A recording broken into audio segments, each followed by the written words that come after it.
The theme for this year's International Women's Day says Press for Progress.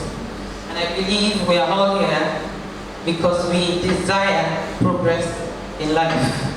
And my ultimate desire, and every one of us here, is that every effort we make will lead us to progress.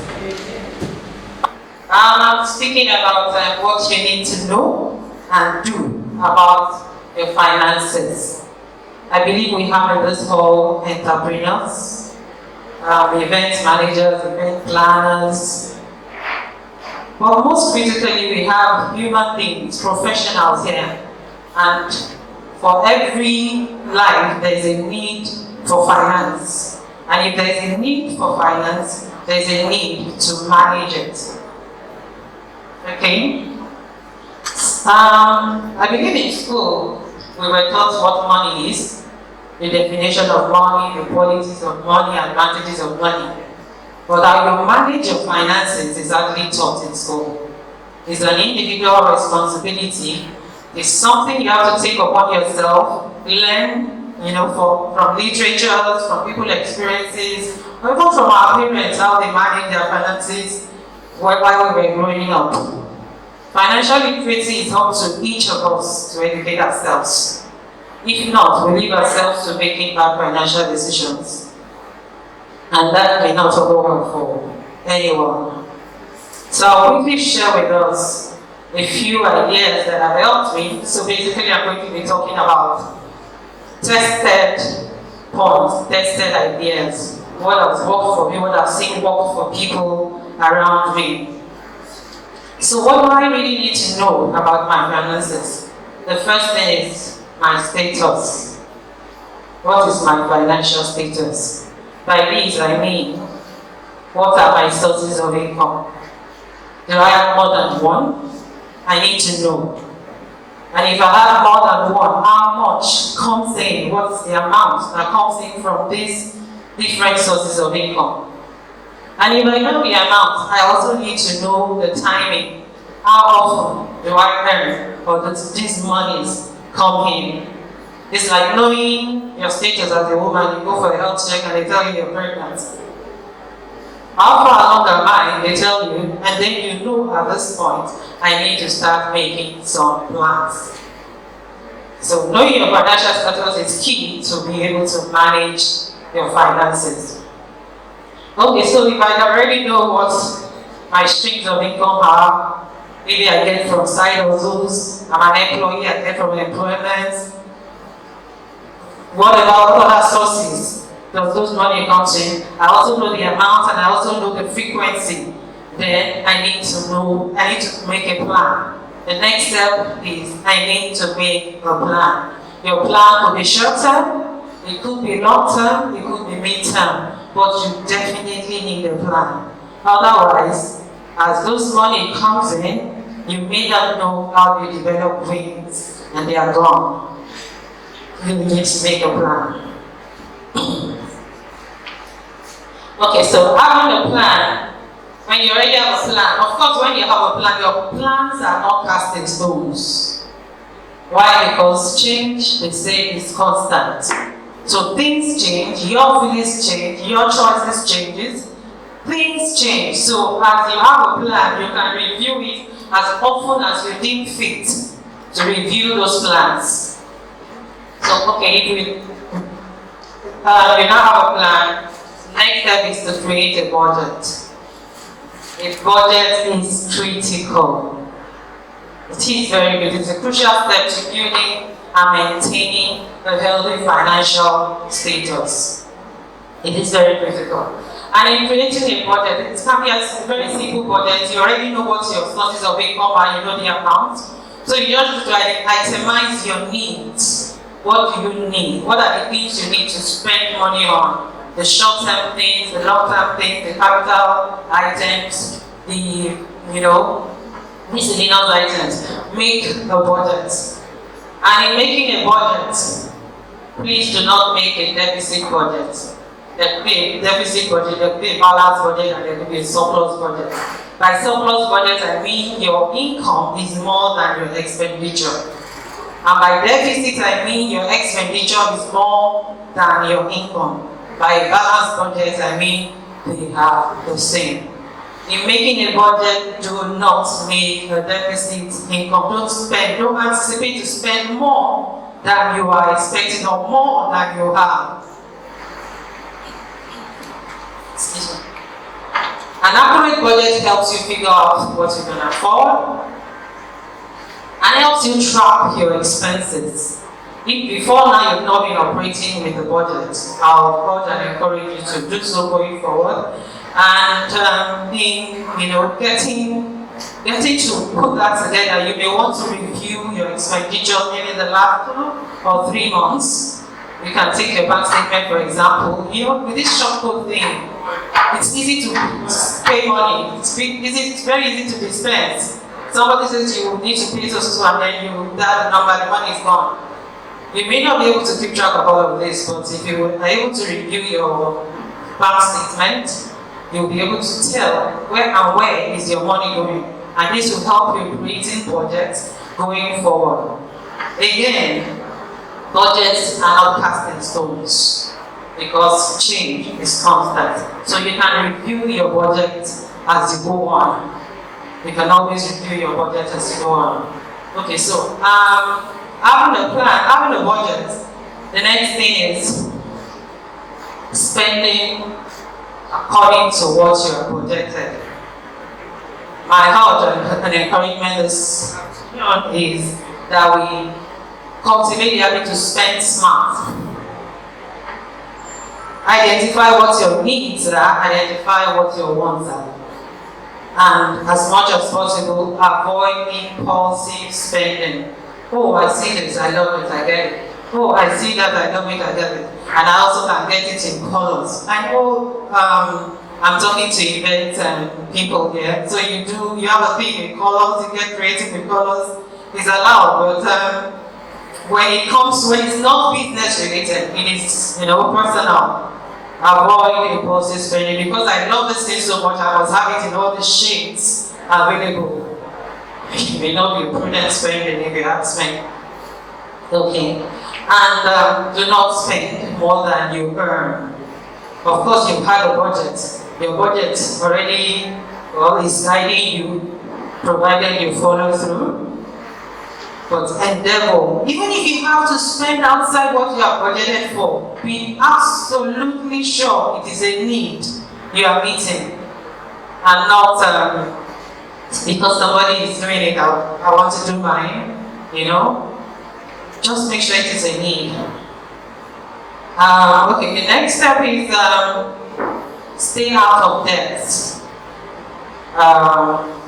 If you're currently in debt, it is not as bad as it sounds, but I will encourage you to pay it off as soon as you can, especially when it's a high interest debt. You can save a lot in interest cost if you can pay off your debt as soon as possible. Even if you have the capacity to pay above the minimum repayment, it is encouraged. So that you can pay off that debt as soon as possible and you are free of debt, and then your free cash flow, you can plan appropriately. Besides the fact that you have to pay back debts, the pressure, I don't know if it happens to you. For me, if I'm going somebody, I'm under pressure. I see that person and my heart is, some electric current runs down my spine. So if you are part of it, it helps your psychology, it helps your creativity.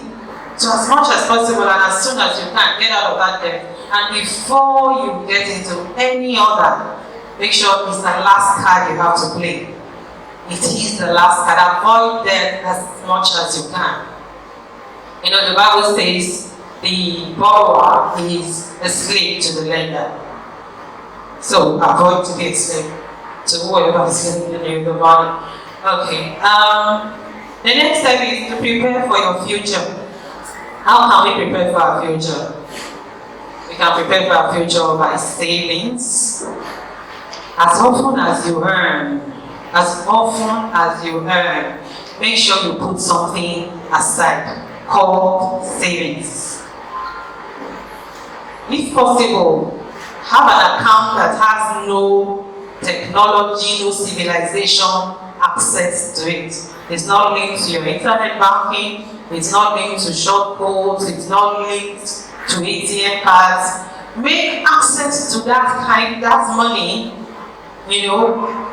almost impossible. Make it very difficult, so that when you must touch it, the need for it must be worth it, must be worth the trouble. So as often as you can put something aside for tomorrow, it is important. You never can tell when the need for it will come, and it will be a savior for you. It can come in handy when you need to go for a loan. We just said avoid debts as much as you can. So you've been putting something aside, no matter how small, be consistent. Yes, our obligations, our responsibilities can be intimidating at times, but put something aside. I remember growing up, I never understood my dad why when you go to him for something and he tells you you would have to wait. He has a budget and he won't go outside that budget. No matter how pressing, no matter how much tears you shed, you would have to wait. Now I appreciate all that when you're saying. Okay, so saving, you can start saving on a regular basis, using unconventional accounts like I just mentioned. Also, I don't know, perhaps you may have some people who are employees. You can also encourage them to have a voluntary pension savings. The PFA encourages voluntary pension savings. You can encourage them, besides the one that is mandatory that their employer does, they can put something aside from their payroll. It could be small, but it's something. Even that is accessible. Should they use their job, whether planned or unplanned, they can access that funds immediately, that voluntary portion. So it is another option for those that can access that. Even for entrepreneurs, I guess entrepreneurs too can register for this pension thing. So if you're interested, it's a good avenue to also do, savings. Also, planning for our future is planning for retirement. We can't always be energetic. We won't stay this young forever. So put something aside when the energy wouldn't be as it is today. Put something aside, and it is never too late to start saving, and it is never too early to start saving. Perhaps there are some of us here that are in the corridor of retirement, and you say, how much can I put together before I retire? Just start. Put something aside. No matter how small, it's still something. If you have to do a project as a retired person, and you count the cost, and you come up with, let's say, for example, 250,000 naira, and you go check your savings, and you have like 100,000, it will be easier for you to approach anybody and say, my dear, I need help. I need to do this and this and this because I really don't want to pay the liability on anyone, and it will cost me this much, but I have this much. What can you help me with? That's a more presentable story than I can't help myself. Fire on the mountain. What can you do for me? Save our soul. Charity case. That will be our portion. So let's put something aside for retirement.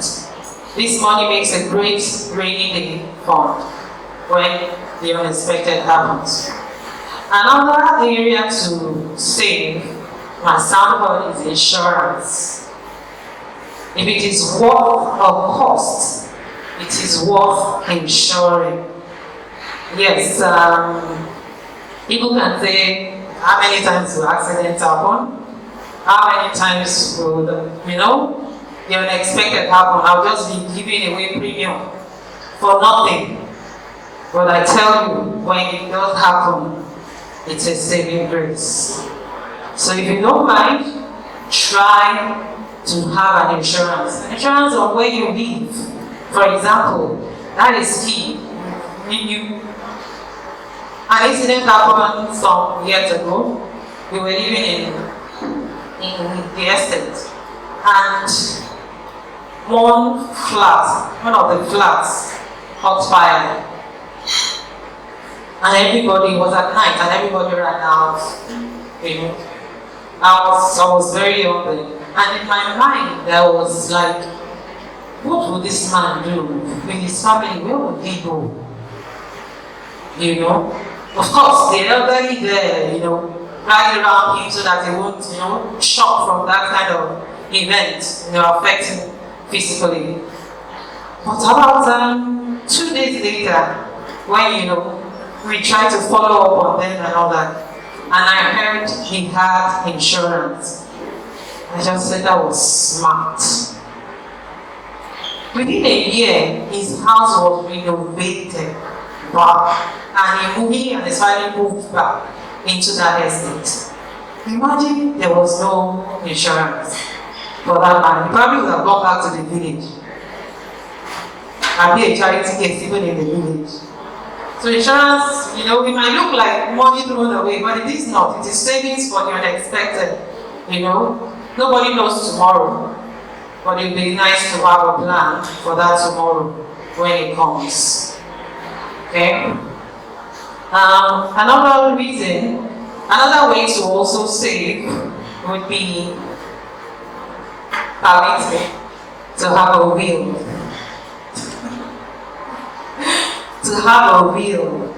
If you have put all these efforts together and you have done this much for yourself and for your seed, your offspring, your children, it would be nice to put some order in place when you are not there to say, this is how I want it to be done.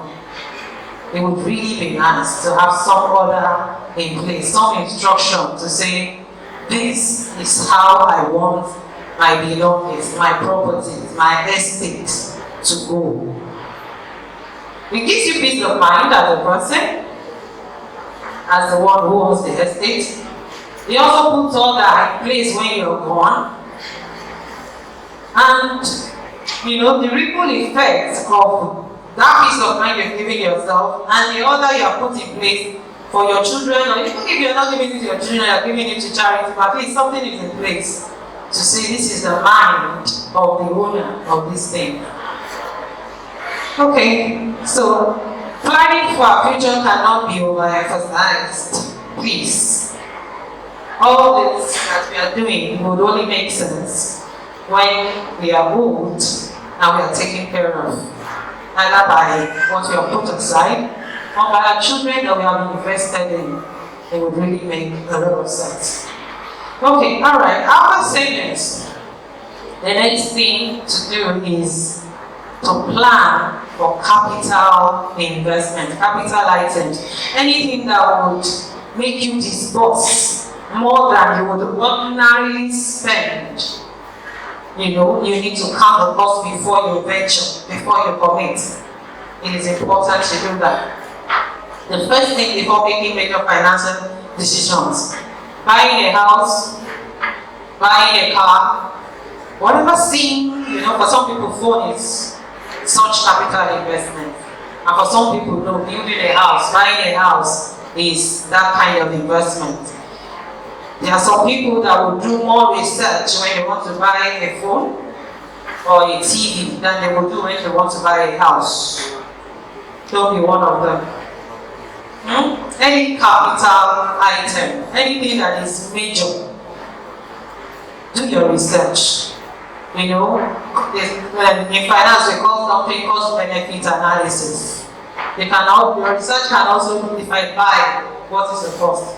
If I build, what is the cost? Put the timing factor also in place to be able to make a sound financial decisions. And then lastly, beware of scam. Technology comes with its ills. Everything touch of the button and all that. But the information is out there. So beware of scams. If it is too good to be true, step backward, take your time, and sleep over it. Maybe by the time you sleep over it, that big decision you will be able to make. You'll be able to make some, tweak it a little bit. It is better to wait and learn a cheap lesson than hastily rush into something and learn an expensive lesson. Thank you very much.